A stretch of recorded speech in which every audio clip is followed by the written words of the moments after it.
Hello friends, आप सभी का स्वागत है eagle IAS the study zone में। साथियों, रिवीजन के तहत आज हम लोग मॉडर्न हिस्ट्री में कर्नाटक का वार को लेकर के डिस्कशन करेंगे। ये वार अंग्रेजी और फ्रांसीसी के मध्य हुआ था एवं साम्राज्यवाद विस्तार के लिए तीन युद्ध जो है कर्नाटक के क्षेत्र में हुए थे, जिसे कर्नाटक के वार कहा जाता है। इस इन तीनों युद्ध का जो समय काल है वो 1746 से लेकर के 1763 के मध्य हुआ था, जिनमें कर्नाटक के क्षेत्र में अंततः अंग्रेजों की विजय स्थापित होती है। तो इस प्रकार आज का जो डिस्कशन पॉइंट है वो है कर्नाटक का जो युद्ध है, और जिसके तहत अंग्रेजी और फ्रांसीसियों के मध्य किस प्रकार जो है संघर्ष हुआ, और इस संघर्ष में अंततः जो है फ्रांसीसियों का भाग्य जो है भारत में अस्त हो गया, और अंग्रेज जो है वो क्या हो गए ना, भारत में अपनी सत्ता को मजबूती बनाने में क्या हो गए, कामयाब हो गए। तो इसको लेकर के आज हमारा डिस्कशन पॉइंट है। चलिए, तो सबसे पहले हम देखेंगे कि फ्रांसीसी का किस प्रकार जो है भारत में आगमन हुआ। लुई 14वें के काल में जो है उनके एक मंत्री कोलबर्ट के द्वारा जो है फ्रांसीसी ईस्ट इंडिया कंपनी की स्थापित किया गया। और इसी क्रम में 1668 में फ्रांसिस कैरो के द्वारा जो है एक दल भारत आया, और उनके द्वारा जो है क्या किया, सूरत में प्रथम फैक्ट्री स्थापित किया गया। तो 1668 के आसपास ये क्या हो गए, भारत आ गए। अब 1673 के आसपास क्या कुछ हुआ ना, 1673 में फ्रैंको मार्टिन के द्वारा क्या किया गया, पौंडीचेरी का डेवलपमेंट किया गया, या पौंडीचेरी का निर्माण प्रारंभ किया गया, और वहाँ फोर्ट लुई जो है क्या किया, किले को स्थापित किया गया। तो इस प्रकार पौंडीचेरी का डेवलपमेंट जो है फ्रांसीसियों के द्वारा कर दिया गया था 1673 में। अगर शुरुआत से लेकर के बात करेंगे, अर्थात 1668 से लेकर के लगभग जो है 1700 जो है 42 तक जो है फ्रांसीसी जो कंपनी, अर्थात फ्रांसिस ईस्ट इंडिया कंपनी जो है, उनका उद्देश्य क्या था ना, उनका उद्देश्य था व्यापार करना था भारत में। वे साम्राज्यवाद को लेकर के सोच नहीं रहे थे। लेकिन उसी समय 1742 में डुप्ले को जो है क्या बनाया जाता है, गवर्नर बनाया जाता है फ्रांसीसी क्षेत्र का।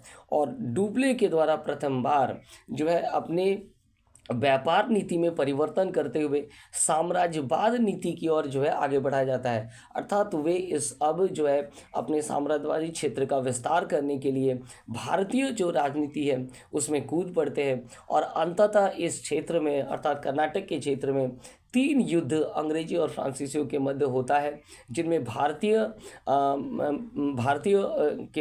राजाएं भी भाग लेते हैं, और अंततः जो है अंग्रेज क्या होते हैं, विजय होते हैं। तो इस प्रकार 1742 में डुप्ले के द्वारा जो है फ्रांसीसियों का जो उद्देश्य था, या फ्रांसीसी ईस्ट इंडिया कंपनी का जो उद्देश्य था, उसमें परिवर्तन कर दिया गया, और अब वे किसके ओर उन्मुख कर गए, तो साम्राज्यवाद विस्तार पर क्या हो गए, उन्मुख कर गए। 1746 के आसपास जो है मद्रास पर क्या हो गया, फ्रांसीसियों का कब्जा हो गया, और इसी मद्रास को लेकर के ही जो है अंग्रेज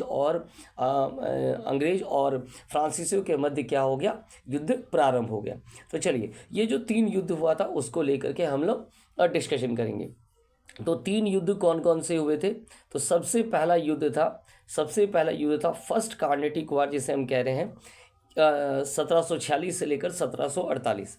फ्रांसीसी और अंग्रेजों के मध्य जो भारत में युद्ध हुआ था, इस युद्ध का कारण एक तो भारत में सत्ता स्थापित करना था ही, लेकिन कई बार इस युद्ध का कारण यूरोप में भी देखा जाता था। अर्थात उस समय ये दोनों ईस्ट इंडिया कंपनियां इस समय जो है ब्रिटेन का, फ्रांस का जो है कई क्षेत्रों में क्या थे, उपनिवेश थे, और वे इन उपनिवेश के लिए अलग अलग क्षेत्र में क्या होते थे, संघर्ष करते थे, और उनका इफेक्ट जो है भारत में भी देखा जाता था। तो इसी प्रकार जो फर्स्ट कार्नेटिक वार है उसका भी यही कारण है। 1740 में जो है ऑस्ट्रिया में जो है उत्तराधिकार को लेकर के इंग्लैंड और फ्रांस में क्या होता है, संघर्ष प्रारंभ हो जाता है, या ये आपस में उलझ जाते हैं।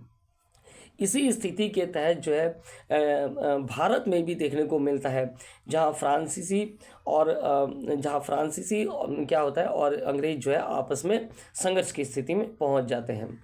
फ्रांसीसियों के द्वारा जो है 1746 में मद्रास पर क्या कर लिया जाता है, कब्जा कर लिया जाता है। और मद्रास को जीतने में डुप्ले जो है क्या करते हैं ना, फ्रांसीसी गवर्नर लॉ बुडेने का सहायता, जो कि मॉरिशस के गवर्नर थे, लॉ बुडेने को बुलाया जाता है और लॉ बुडेने की सहायता जो है क्या किया जाता है ना, मद्रास का जो क्षेत्र है मद्रास को जीत लिया जाता है। तो अब जैसे ही मद्रास को जीत लिया जाता है तो क्या होता है ना, यहाँ से शुरू हो जाता है संघर्ष जो है क्या है, प्रारंभ हो जाता है। इसी दौरान जो है यहाँ एक और युद्ध हमें देखने को मिलता है, अर्थात जो पहला कार्नेटिक वार है, जो कि यूरोप में ऑस्ट्रिया के उत्तराधिकार युद्ध से प्रारंभ होता है, उसका प्रभाव हमें भारत में भी देखने को मिलता है। और इस दौरान अंग्रेजों और फ्रांसीसियों में संघर्ष की स्थिति रहती है और अंततः लॉ बुडेनी की सहायता से डुप्ले के द्वारा जो है मद्रास को 1746 में जीत लिया जाता है। अब इसी क्रम में कर्नाटक के जो नवाब हैं अनवरुद्दीन जो है वे क्या है, उनकी सेना और फ्रांस की जो सेना है, उनके मध्य भी एक संघर्ष जो है अडायर नदी के बगल में सेंट टोमे के स्थान पर देखने को मिलता है, जिस क्रम में जो है नवाब पराजित होता है।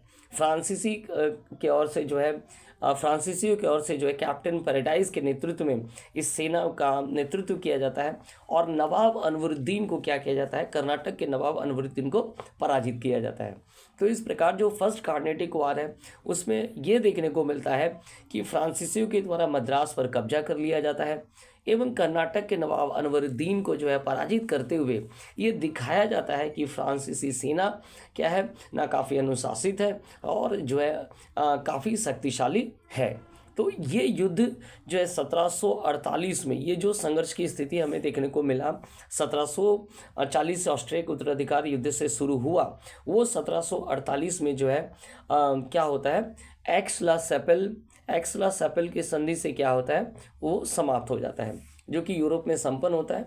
और इसी क्रम में भारत में भी इनके बीच शांति स्थापित हो जाती है और मद्रास का क्षेत्र पुनः अंग्रेजों को दे दिया जाता है।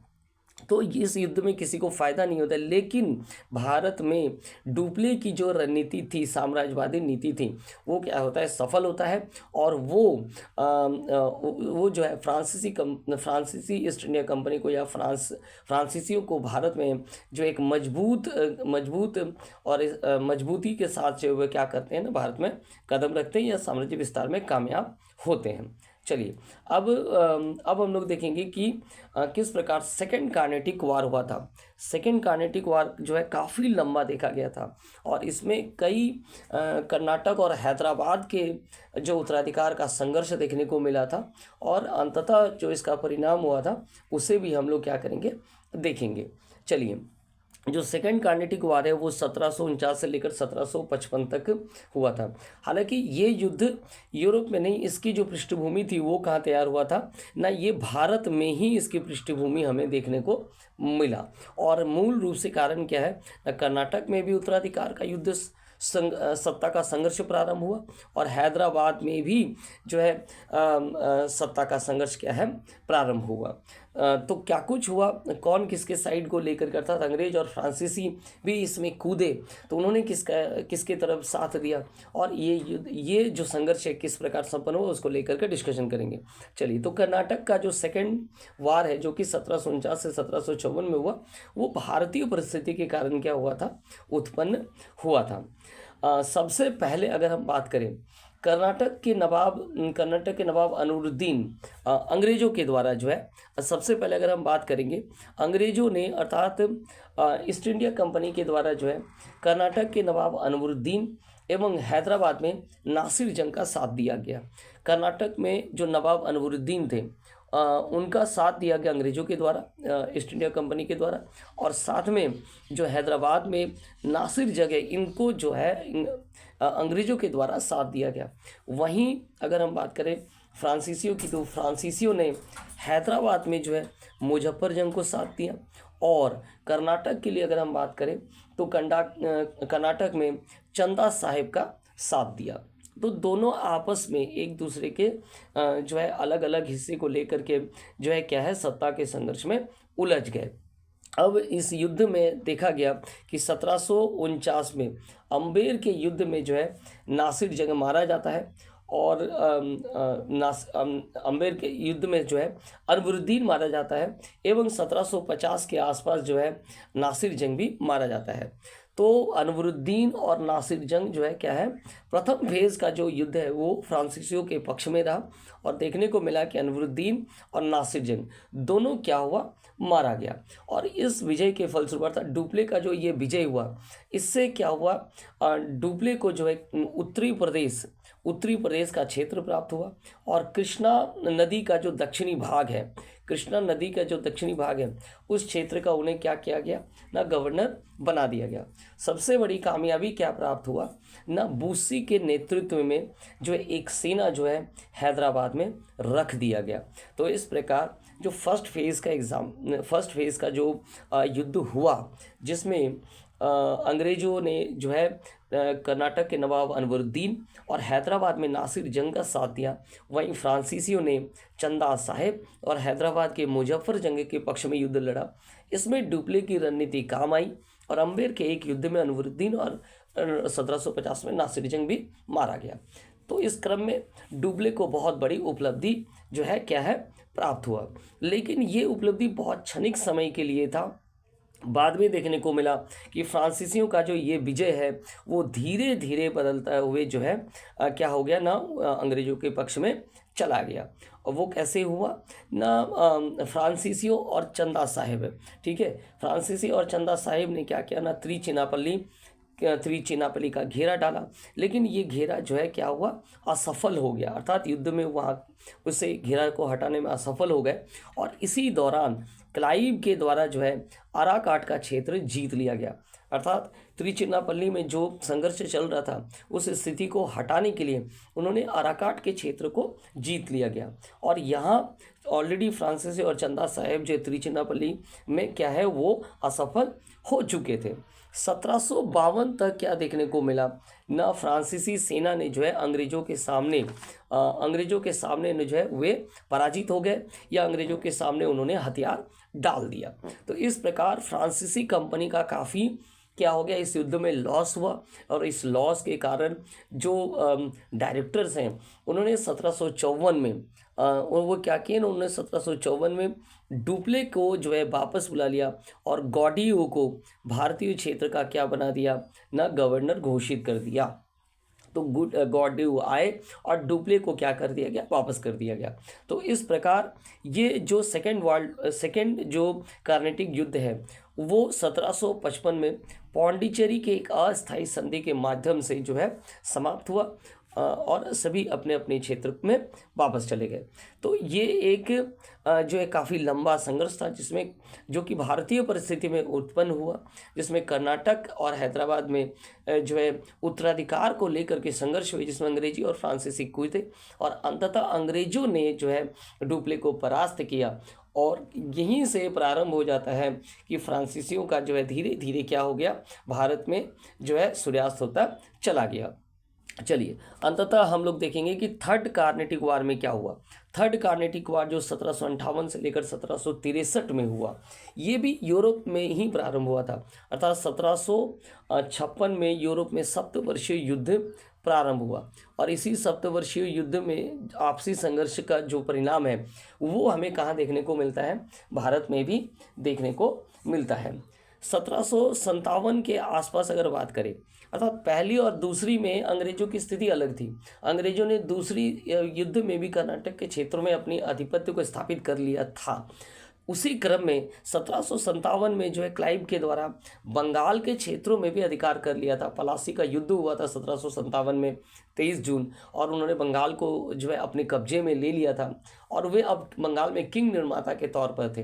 तो ऑलरेडी वो बंगाल में मजबूत स्थिति में थे।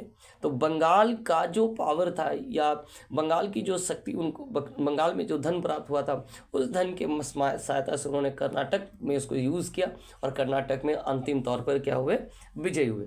तो 1758 से जो युद्ध हुआ उसमें अंग्रेजों की स्थिति क्या थी, जो है काफ़ी अच्छा था फ्रांसीसियों के तुलना में।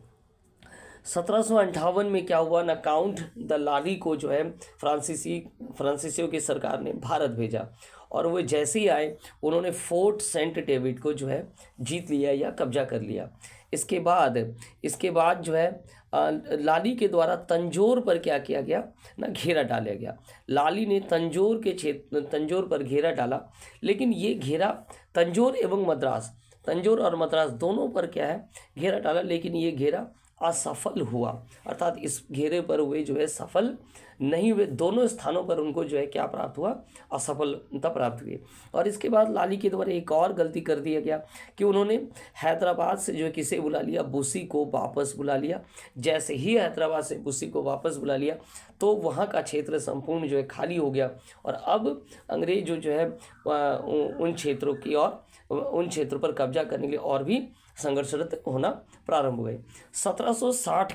1760 पर क्या देखा जा रहा है कि बांडीवास के स्थान पर जो है निर्णायक युद्ध होता है सर आयरकुट के द्वारा। अंग्रेजों की ओर से सर आयरकुट के द्वारा जो है फ्रांसीसी सेना को बुरी तरह से पराजित किया था। बांडीवास का युद्ध पूछा जाता है, तो बांडीवास का युद्ध सर आयरकुट के द्वारा जो है जीता जाता है, और इस युद्ध में अंग्रेजों की क्या होती है, विजय होती है, और फ्रांसीसियों का जो भाग्य है वो अस्त हो जाता है। ठीक, चूंकि ये सप्तवर्षीय युद्ध का परिणाम था, थर्ड कार्नेटिक वॉर, तो 1763 में यूरोप में जो है फ्रांसीसी और अंग्रेजों के मध्य क्या है, पेरिस की संधि के द्वारा ये युद्ध समाप्त हो जाता है। तो भारत में भी जो है ये युद्ध समाप्त हो जाता है, लेकिन अब जो तीसरा युद्ध हुआ कर्नाटक के क्षेत्र में, इस युद्ध में अंग्रेज ये पूर्ण रूप से क्या है, एक मजबूत स्थिति में पहुंच गए थे। तब तक जो है वो क्या थे, मजबूत स्थिति में पहुंच गए थे और कर्नाटक में अपनी सत्ता को स्थापित करने में कामयाब हो गए थे। तो ये 3 युद्ध हमें जो है कर्नाटक में क्षेत्रों में देखने को मिलता है, जिसे जो है कार्नेटिक वार कहा जाता है, और ये अंग्रेजी और फ्रांसीसियों को मध्य साम्राज्यवादी विस्तार करने का क्या था, एक परिणाम था। और इस परिणाम के कारण 3 युद्ध हुए, और अंततः जो है बांडीवास के स्थान पर जो है अंग्रेजों के द्वारा फ्रांसीसियों को हराते हुए जो है अपनी स्थिति को भारत में मजबूत कर लिया गया, और फ्रांसीसी जो है धीरे धीरे भारत में अब कमजोर स्थिति की ओर पहुंच गए। तो इसी प्रकार जो है आगे भी हमारे साथ जुड़े रहिए। चूँकि पीटी एग्ज़ाम को देखते हुए रिवीजन के सेशन हमने लाया है, और इसी सेशन को आगे भी जो है बढ़ाया जाएगा। इसके तहत मॉडर्न हिस्ट्री का हम लोग क्या करेंगे, रिवीजन करेंगे। आप सभी का बहुत बहुत धन्यवाद।